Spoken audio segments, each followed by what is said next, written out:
Assalamualaikum Bapak Ibu Guru hebat. Perkenalkan, saya Mu'arofa SPD CGB Angkatan 11 dari SMP Negeri 1 Surabaya. Pada kesempatan kali ini, saya akan melakukan aksi nyata modul 2.1 Pembelajaran berdiferensiasi. Selamat menyaksikan. Untuk melakukan aksi nyata ini, saya melakukannya dengan 3 tahapan. Yang pertama, tahap perencanaan. Yang kedua, tahap pelaksanaan. Dan yang ketiga, tahap refleksi. Yang pertama, tahap persiapan. Pada tahap ini, saya melakukan identifikasi kemampuan awal siswa melalui pembelajaran sebelumnya. Agar dapat melaksanakan pembelajaran berdiferensiasi, saya harus memperhatikan hal-hal berikut. Yang pertama, mendefinisikan tujuan pembelajaran secara jelas. Selanjutnya, menanggapi atau merespon kebutuhan belajar murid. Yang ketiga, menciptakan lingkungan belajar yang mengundang murid untuk belajar. Yang keempat, melakukan manajemen kelas yang efektif. Dan yang kelima, melakukan penilaian berkelanjutan. Tahap selanjutnya, saya membuat RPP pembelajaran berdasarkan 3 aspek. Aspek pertama, kesiapan belajar murid. Aspek kedua, minat murid. Dan aspek ketiga, profil belajar murid. Berikut RPP atau modul ajar yang saya buat. Modul ajar fase D, ilmu pengetahuan alam. Informasi umum, kelas 8. Lingkup materi pengenalan sel, submateri struktur dan fungsi sel. Alokasi waktu 2 pertemuan atau 4 kali 40 menit. Tujuan pembelajaran, pemahaman IPA. Peserta didik dapat menganalisis perbedaan sel hewan dan sel tumbuhan melalui pembuatan model sel dan presentasi hasil pembuatan model sel. Pemahaman proses membuat model sel. Model pembelajaran Problem Based Learning atau PBL. Capaian pembelajaran mendeskripsikan sel sebagai unit terkecil penyusun makhluk hidup. Informasi kesuksesan belajar. Peserta didik mampu mendeskripsikan perbedaan sel hewan dan sel tumbuhan, profil pelajar Pancasila, kreatif dan gotong royong dalam pembuatan sel, model pembelajaran, diskusi kelompok, dan pendekatan pembelajaran berdiferensiasi. Langkah-langkah pembelajaran. Pada pertemuan pertama, mengorientasikan peserta didik pada masalah. Saya memberikan pertanyaan pemantik kepada siswa. Sel merupakan unit terkecil dari makhluk hidup. Tetapi, apa sel masih memiliki bagian-bagian yang lebih kecil lagi? Atau sel hanya ruangan kosong seperti pada sayatan gabus Robin Hood? Dan apa yang membuat hewan dan tumbuhan berbeda? Mengorganisasikan peserta didik untuk belajar. Saya membagi peserta didik saya menjadi 6 kelompok yang beranggotakan 6 sampai 7 peserta didik secara heterogen berdasarkan level kognitif dan kesiapan belajar yang saya evaluasi dari pembelajaran sebelumnya. Peserta didik pada level kognitif yang lebih tinggi berperan sebagai narasumber atau tutor untuk memberikan penjelasan pada anggota kelompok yang lainnya. Saya klasifikasikan ini menjadi diferensiasi proses. Peserta didik merencanakan pembuatan model sel hewan atau tumbuhan dengan mencari contoh dari berbagai sumber belajar. Di buku paket, siswa bisa membacanya pada halaman 11 sampai 17.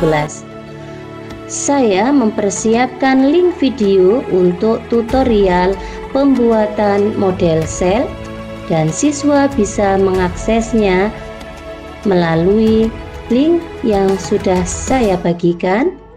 Bisa mendapatkan contoh model sel yang lain melalui artikel di internet. ini saya kategorikan di pembelajaran berdiferensiasi konten. Selanjutnya, membimbing penyelidikan dalam kelompok. Saya mengecek keterlibatan setiap anggota kelompok dan membimbing peserta didik saya dalam melakukan observasi atau diskusi kelompok untuk merencanakan pembuatan model sel. Saya melakukan pendampingan atau pendekatan yang berbeda kepada anggota kelompok berdasarkan level kognitif yang sudah dipunyai untuk kesiapan belajarnya. Selanjutnya, pertemuan kedua, mengembangkan dan menyajikan hasil. Saya mendampingi peserta didik saya bersama kelompoknya untuk membuat karya atau produk model sel sesuai dengan minat dan bakat mereka. Produk model sel dapat berupa poster, model 2D atau 3D, serta infografis. Ini saya kategorikan sebagai pembelajaran berdiferensiasi produk.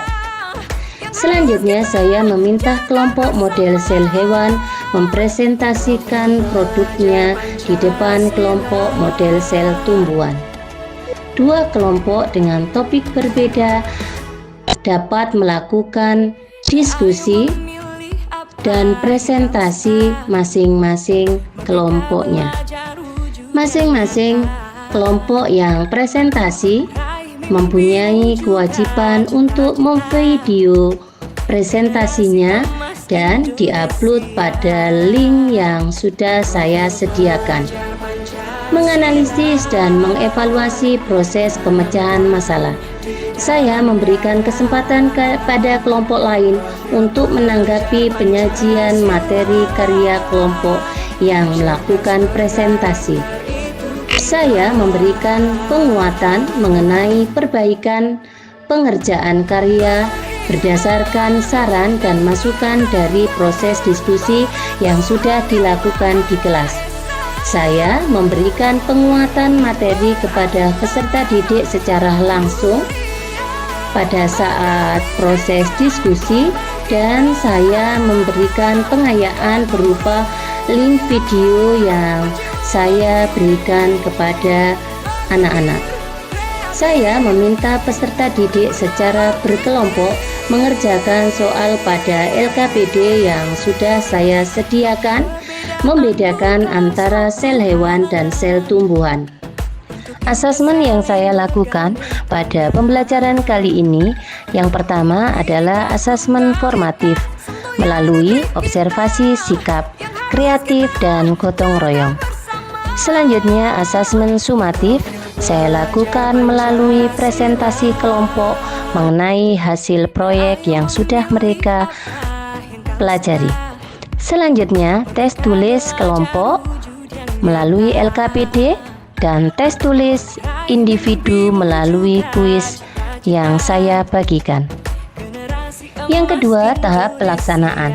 Pada tahap ini, saya melakukan tahapan pembelajaran sesuai dengan modul ajar atau RPP yang saya tulis di atas. Pada RPP atau modul ajar ini, saya seperti yang saya sampaikan membagi menjadi 2 kali pertemuan. Pada tahap pertemuan pertama, saya mengorganisasikan peserta didik pada masalah, mengorganisasikan peserta didik untuk belajar dalam kelompok, membimbing penyelidikan dalam kelompok. Tahapan pada pertemuan kedua. Pada tahap ini, siswa mengembangkan dan menyajikan hasil, menganalisis dan mengevaluasi proses penyelesaian masalah, melakukan asesmen kelompok dan individu.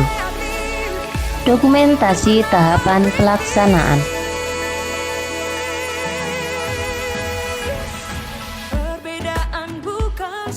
Presentasi itu siapa sudah ditunjuk, yang bertanya siapa, yang menanggapi siapa, yang menunjukkan organel selnya siapa, sudah?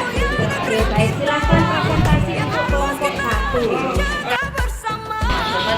belajar sebagai tempat inspirasi dan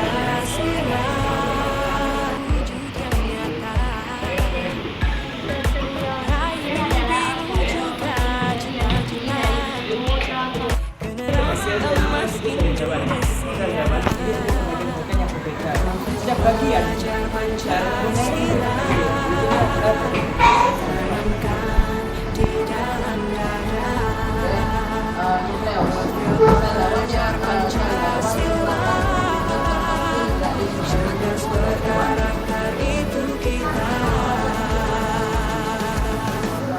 Suaranya presentasi tidak jelas.